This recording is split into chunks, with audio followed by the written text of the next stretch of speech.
Hey guys out there, just want to talk about a few things here.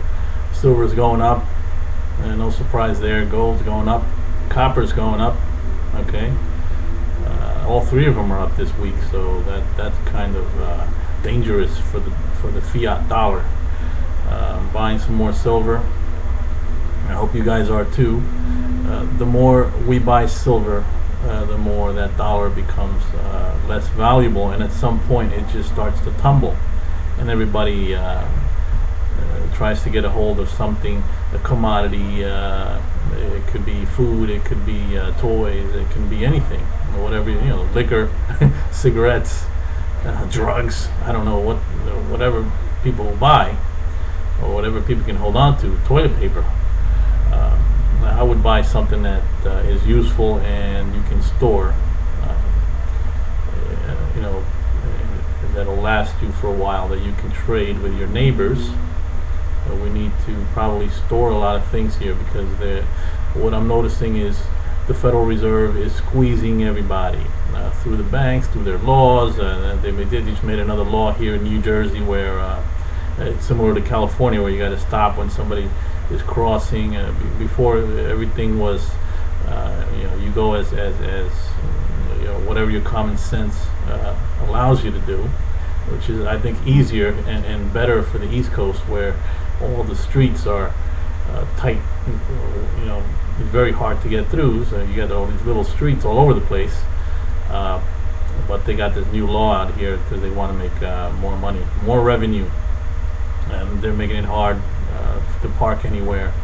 I also want to talk about the fact that there's been a hell of a lot of earthquakes lately, and I think that only points to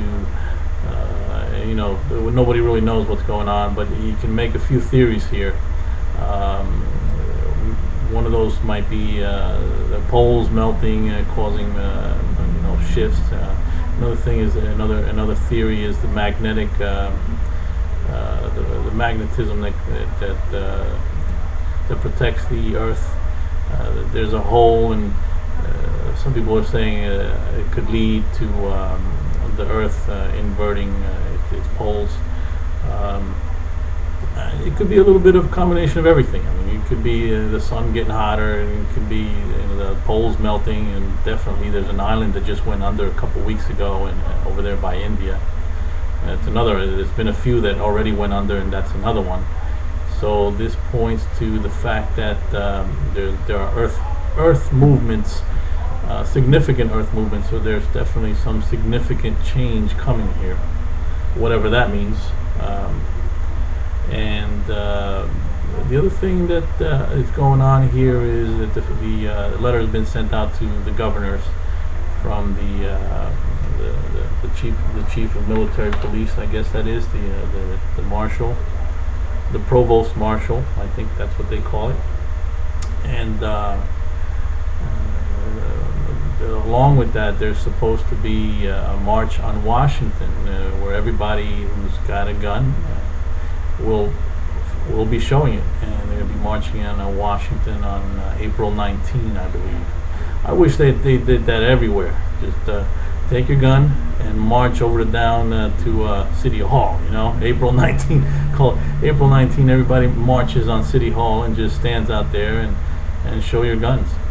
I mean, I'm sure that if everybody had guns, you'd think twice before you punch anybody, and you think twice before you fight with anybody or you curse at anybody. So it create a lot more respect in the neighborhood, and I think your neighbors will be able to protect you and help you out. So that's it. All right, guys, I just wanted to give an update. Haven't done anything in a while, and I thought that I like to keep these videos pretty much for myself, but if anybody's out there, if anybody's keeping track, I do this to follow up and record what's going on in every month. I especially like to follow what's going on with the Federal Reserve and the fiat dollar. All right, guys, good luck out there. Buy silver, buy something, trade it.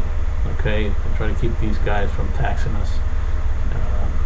there is a website I heard, I don't know what it is, but do your own research there. There's a website where you can do a virtual March on Washington. You just sign up and put your name in there, and you can sign up and you can march on Washington with an avatar. So that speaks a lot. That speaks loudly. If you guys are out there wanting to do something, you should also contribute to the people you like in government. I mean, if you like Obama, you give him some money. If you like Bush, you give him some money. I hate Bush, and Obama I don't like either. I don't see him doing anything different. I'm a Ron Paul guy. I like Ron Paul. I like what he's talking about. But I gotta say, I don't agree with everything either. Why can't we have benefits, healthcare benefits for the whole country? Why can't we have college for all our kids?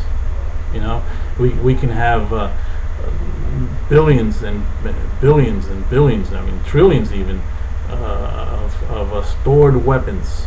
I mean, we manufacture loads of weapons, and we have the money for that, and we have the money to send overseas. How much is it we send over to Israel every year? $4 billion, and Saudi Arabia another $4 billion, and we have all these people that we can help, but we can't help our own children. I mean, give me a break. Can't help ourselves. So I understand the philosophy of not and that Ron Paul's talking about, and I support him fully. But when it comes to that, I think that we need something. I understand too that the government will take any right and anything and any issue and twist it and try to use it against us. But let's not be so easy to defeat our own selves. Let's get what we deserve, and let's pay for it. Let's get jobs. They shouldn't be taxing us in the first place. I mean, the IRS is taxing us. That's the Federal Reserve coming after us. It didn't happen before 1913. So let's get what we deserve, and let's get these guys off our backs, and maybe then we don't need to pay for anybody's health care. We should all be able to afford to buy good health care. Take care, guys.